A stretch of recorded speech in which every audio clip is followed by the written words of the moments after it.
시편 126편, 127편의 말씀입니다. 여호와께서 시온의 포로를 돌려보내실 때에 우리는 꿈꾸는 것 같았도다. 그때에 우리 입에는 웃음이 가득하고 우리 혀에는 찬양이 찼었도다. 그때에 뭇 나라 가운데에서 말하기를 여호와께서 그들을 위하여 큰 일을 행하셨다 하였도다. 여호와께서 우리를 위하여 큰 일을 행하셨으니 우리는 기쁘도다. 여호와여, 우리의 포로를 남방 시내들같이 돌려보내소서. 눈물을 흘리며 씨를 뿌리는 자는 기쁨으로 거두리로다. 울며 씨를 뿌리러 나가는 자는 반드시 기쁨으로 그 곡식단을 가지고 돌아오리로다. 여호와께서 집을 세우지 아니하시면 세우는 자의 수고가 헛되며 여호와께서 성을 지키지 아니하시면 파수꾼의 깨어있음이 헛되도다. 너희가 일찍이 일어나고 늦게 누우며 수고의 떡을 먹음이 헛되도다. 그러므로 여호와께서 그의 사랑하시는 자에게는 잠을 주시는도다. 보라, 자식들은 여호와의 기업이요 태의 열매는 그의 상급이로다. 젊은 자의 자식은 장사의 수중의 화살 같으니 이것이 그의 화살통에 가득한 자는 복되도다. 그들이 성문에서 그들의 원수와 담판할 때에 수치를 당하지 아니하리로다. 아멘. 먼저 시편 126편은 아마 좀 이렇게 익숙한 찬송시일 거예요. 아마 특히 이제 몇 부분이 이제 우리가 자주 인용하고 또 들었던 말씀일 텐데요. 먼저 이제 126편은 아마도 포로기 그 이후에 이제 귀환한 그때에 고백했던 찬양이었던 것 같아요. 그래서 1절과 3절까지를 우리 같이 우리 목소리로 한번 또 읽어볼까요? 포로 귀환의 때의 그들의 심정을 우리 한번 느껴보면 좋겠습니다. 1절부터 3절입니다. 시작. 여호와께서 시온의 포로를 돌려보내실 때에 우리는 꿈꾸는 것 같았도다. 그때에 우리 입에는 웃음이 가득하고 우리 혀에는 찬양이 찼었도다. 그때에 문 나라 가운데에서 말하기를 여호와께서 그들을 위하여 큰 일을 행하셨다 하였도다. 여호와께서 우리를 위하여 큰 일을 행하셨으니 우리는 기쁘도다. 아멘. 포로 생활을 마치고 바벨론의 포로 생활을 마치고 이제 정말 하나님의 은혜였어요. 하나님의 은혜로 고향 땅 예루살렘으로 돌아갈 때 해왔던 고백 찬송입니다. 오랜 바벨론의 그 포로기를 마치고 돌아오는 이 역사는 이스라엘이 한 것이 하나도 없었습니다. 그죠? 우리는 살펴봤었죠. 에스라 또 에스더 이렇게 살펴보면서 느헤미야를 지금 수요예배에 살펴보고 있지만 하나님이 하신 일이었어요. 하나님이 약속하신 일이었고 하나님이 이루시는 역사였다는 것을 우리는 보았어요. 그때의 귀향민들도 알았어요. 이게 우리가 뭔가를 해서가 아니라 한 것이 없어요. 포로인들이 할 수 있는 것이 없었어요. 그러나 하나님께서 역사하셔서 우리를 예루살렘으로 돌아오게 하시고 하나님의 계획하심과 뜻하심이 있구나, 우리를 향한 하나님의 약속의 이루심이 있구나, 이게 너무 기뻐서 오늘 말씀 보면 마치 꿈을 꾸는 것 같다 이렇게 얘기했어요. 너무 좋다는 거예요. 그래서 1절부터 3절까지는 기쁨이 가득하고 웃음이 그치질 않고 또 즐거워하는 찬양시예요. 자, 그런데 4절부터는 그것이 탄식으로 바뀝니다. 그렇다고 해서 그 억울함이 어떤 탄식이 아니라 좋은 탄식인데요. 4절을 한번 같이 읽어보겠습니다. 먼저 4절이 있습니다. 시작. 여호와여, 우리의 포로를 남방 시내들 같이 돌려보내소서. 아멘. 여기 돌려보내소서라는 말이요, 회복하게 하소서라는 말과 더 가깝다고 보면 될 것 같아요. 회복하게 하소서. 그러니까 귀향민들이 예루살렘에 하나님의 은혜를 가득 담고 도착했을 때 그들은 자신들을 기다리고 있는 것이 유토피아일 거라 생각했습니다. 하나님의 역사가 있었으니까, 하나님의 은혜가 있었으니까 이제 정말 우리가 기대했던 어떤 환상적인 그 나라를 꿈꿨을 것 같아요. 그런데 그들을 기다리고 있었던 것은 혹독한 현실이었죠. 그래서 오랫동안 폐허로 방치되어 있는 예루살렘을 보았고 또 심각하게 훼손되어 있는, 무너져 있는 성전과 성벽들, 그것만 봐도 너무 낙담이 컸을 겁니다. 그런데 이제 예루살렘의 진짜 주인들이 포로로 바벨론으로 끌려갔다가 70년 만에 진짜 주인들이 돌아왔잖아요. 그 소식을 들었던 그곳의 외부인들이 그걸 반가워했겠습니까? 반가워하지 않고 오히려 방해를 하기 시작하죠. 그 성전을 재건하는 걸 막죠. 계속해서 방해하고 핍박하고 막습니다. 이런 참혹한 현실 앞에서 귀향민들은 자신들을 무엇으로 4절에 묘사하냐면 남방 시내로 이렇게 묘사를 하고 있는 것을 보게 돼요. 남방 시내는 그 당시 남쪽 예루살렘, 이스라엘 남방에 있는 네게부 쪽을 말하는데, 그쪽에 네게부는 거의 비가 내리지 않는 지역입니다. 그래서 거의 남방 시내 그러면 메말라 있는 시내를 의미할 때 쓰여집니다. 자신들을 메말라 있는 그런 시내로, 아무것도 없는 그냥 황폐한 자신들의 심정을 남방 시내로 묘사한 거죠. 그런데 그 네게브라는 그 남방 지역에 겨울에 비가 내리면 그 위에서부터 그 시내로 물이 흘러 들어오면서 시내가 차오르곤 했습니다. 그래서 이 귀한민들이 말하기를 우리들은 남방 시내와 같이 메말라 있는데 우리의 그런 메말라 있는 이 심정 가운데, 우리의 현실 가운데, 이 상황 가운데 회복의 은혜를 허락해 주십시오. 우리에게 단비를 은혜의 성령의 단비를 내려주십시오라고 기도하고 있는 모습이죠. 그러면서 저는 말씀을, 이 시편 126편을 또 묵상하면서 5절부터 6절까지의 말씀이 저에게는 참 이렇게 마음을 뜨겁게 하고 또 도전을 했던 것 같아요. 5절을 한번 읽어보겠습니다. 5절 시작. 눈물을 흘리며 씨를 뿌리는 자는 기쁨으로 거두리로다. 지금 5절까지만.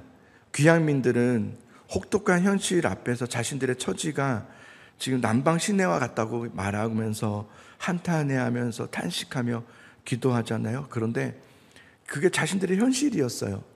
아무것도 없는 메말라 있는 현실, 혹독한 현실이었어요. 너무 힘들었어요. 너무 고통스러웠어요.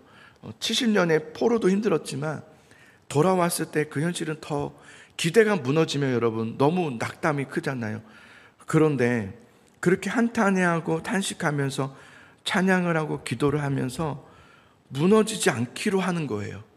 저는 이게 참 멋있다는 생각이 들었어요. 너무 힘들고 막상 뚜껑을 열어봐서 현실에 왔더니 너무 참혹했어요. 그런데 주님, 그런데 우리 무너지지 않겠습니다. 이렇게 얘기하는 것과 같은 거예요. 무너지지 않기로 했습니다. 눈물을 흘리지만 씨를 뿌릴 것을 다짐해요. 너무 멋있지 않아요?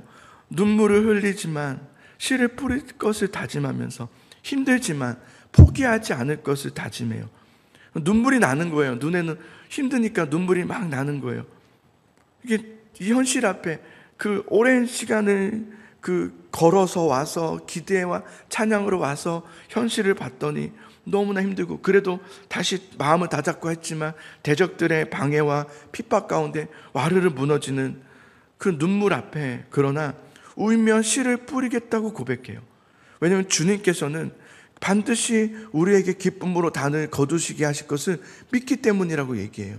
그게 참 저는 정말 멋있는 신앙의 고백이라는 생각이 들었습니다. 6절을 보십시오. 자, 6절을 같이 읽어봅시다. 시작. 울며 씨를 뿌리러 나가는 자는 반드시 기쁨으로 그 곡식단을 가지고 돌아오리로다. 아멘. 멋있죠. 그래서 이들이 그런 생각이 들었어요. 이들이 이때 흘렸던 그 눈물은 그들이 그럼에도 불구하고 포기하지 않고 뿌린 그 씨앗의 영양분이 되어서, 남방 시내는 물이 없잖아요. 그럼에도 불구하고 그 눈물이 물이 되어 그 씨를 촉촉히 적시어 하나님은 그것을 보시며 이들에게 반드시 곡식단을 가지고 기쁨으로 단을 거두어 돌아오게 하실 것이라는 그 믿음을 이렇게 시편 가운데 담겨져 있는 것을 보게 됩니다. 여러분, 하나님은 우리가 흘리는 그 눈물, 그리고 그 눈물 앞에 뿌려지는 그 씨앗들에 대해서, 또 그럼에도 불구하고 포기하지 않고 뿌리는 그 울며 뿌리는 그 씨에 대해서는 결코 헛되지 않게 하실 것을 믿으시기를 소망합니다. 헛되지 않게 하십니다. 귀한 민들은 여러분 바벨론에서 예루살렘으로 돌아올 수 있게 되었을 때 우리가 그 에스라서를 살펴봤지만 앞에 1차 포로 귀환의 명단들을 쭉 살펴보면서 참 감동이 있었지 않았습니까? 그들이 예루살렘으로 포로 귀환을 하겠다고 했을 때 그때는 그냥 고향으로 가니까 참 좋겠다가 아니라 그 바벨론에 살고 있었던 그 모든 것을 포기해야 했습니다. 그리고 그곳에 가면 어떤 일이 일어날지 모르는 그런 상황 속이지만 하나님의 그 약속의 말씀을 붙잡고 순종함으로 귀환한 거 아닙니까? 그러니까 포기한 겁니다. 그냥 하나님의 말씀을 따라간 것이 아니라 포기하며 간 겁니다. 나의 것을 내가 쌓아놨던 것들을 포기하고 간 것이죠. 근데 바벨론의 정착의 삶들을 다 버리고 제자들은 그물을 다 버리고 갔던 것처럼 모든 것을 다 버리고 하나님의 그 길에 순종함으로 왔던 자들이 바로 이 귀한민들이었죠. 하나님은 그들의 그 눈물 그리고 그 뿌린 그 씨앗 그럼에도 불구하고 포기하지 않았던 그 마음 그것을 보시면서 결코 헛되지 않게 곡식단이 되어 돌아오게 하시겠다라고 하는 말씀을 우리가 보게 되죠. 여러분 하나님의 길에는 실패가 결코 없습니다. 헛됨이 없습니다. 중요한 건 우리만 포기하지 않으면 됩니다. 나만 포기하지 않으면 돼요. 하나님은 도우실 거예요. 하나님의 길은 끝까지 가봐야 아는 것이지 중간에 확인할 수 있는 길이 아니더라고요. 그래서 중간에 힘들 수 있어요. 눈물이 날 수 있어요. 그러나 울며 가는 거예요. 그때는 정말 내 믿음을 다 동원해서 울면서 하나님의 앞에 씨를 뿌리며 가는 거예요. 그러면 하나님은 반드시 끝까지 나아가는 그 자에게 기쁨으로 단을 거두시겠다 말씀하셨어요. 그러면서 시편 127편을 보시면 1절, 2절 이렇게 보시면 이런 얘기예요. 하나님이 집을 세우지 아니하시면 그리고 하나님이 1절에 성을 지키지 아니하시면 뭐라고요? 수고가 헛되다. 헛되다. 반복해서 얘기해요. 2절에도 헛되다. 뭐 하지 않으면 하나님이 집을 세우지 아니하시며 하나님이 그 성을 지키지 아니하시며 그러니까 우리의 인간의 수고와 우리의 노력으로 되는 것이 아닌 거예요. 하나님이 하셔야 되는 거예요. 하나님의 은혜가 아니면 사실은 우리의 인간적인 모든 수고는 헛되다라는 것을 말씀하고 있어요. 그러니까 주 안에 거하는 자에게는 그러나 주 안에 거하는 자에게는 또 하나님을 사랑하는 자에게는 뭘 주신다고 그래요? 2절 마지막에 보면 잠을 주시는도다 그래요. 어떤 분들이 가끔 예배 때 잠을 자면서 하나님이 나를 사랑하셔서 그런 얘기가 아니라 하나님의 참된 평안과 안식과 우리의 원함들이 있잖아요. 우리의 원함들이 있단 말이에요. 그 원함들을 하나님은 들어주세요. 언제요? 우리가 주 안에 거할 때. 또 하나님을 사랑하는 자에게 잠을 주신다 그랬어요. 그래서 시편 기자는 고백하는 거예요.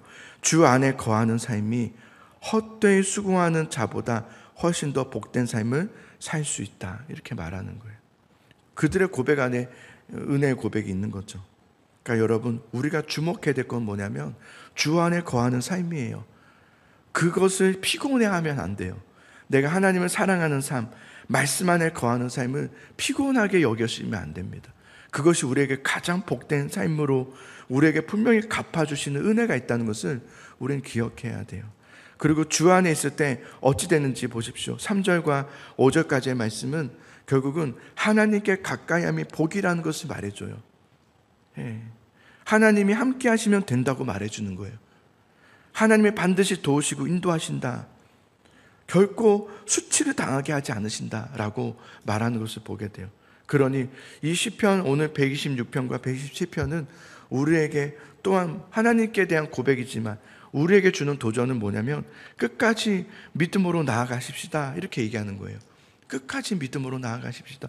절망 가운데 있는 여러분들이요, 중간에 중도 하차할 수 있을 만큼의 어려움에 있는 성도들이요, 믿음의 중도하차를 하지 말고 끝까지 믿음으로 달려갑시다. 힘들지만 울며 씨를 뿌립시다. 우리 포기하지 맙시다. 하나님은 기쁨으로 단을 거두게 하시고 도우시는 하나님이십니다라는 것을 고백하고 있습니다. 여러분, 하나님을 끝까지 가까이 하시기 바라고, 하나님을 더 내 곁에 두며 또 내 안에 거하게 하시며 또 내가 주 안에 거하며 그 하나님을 가까이 함이 복이라는 것을 우리가 명심하고 끝까지 믿음으로 나아가는 우리 모두가 되기를 간절히 소망합니다.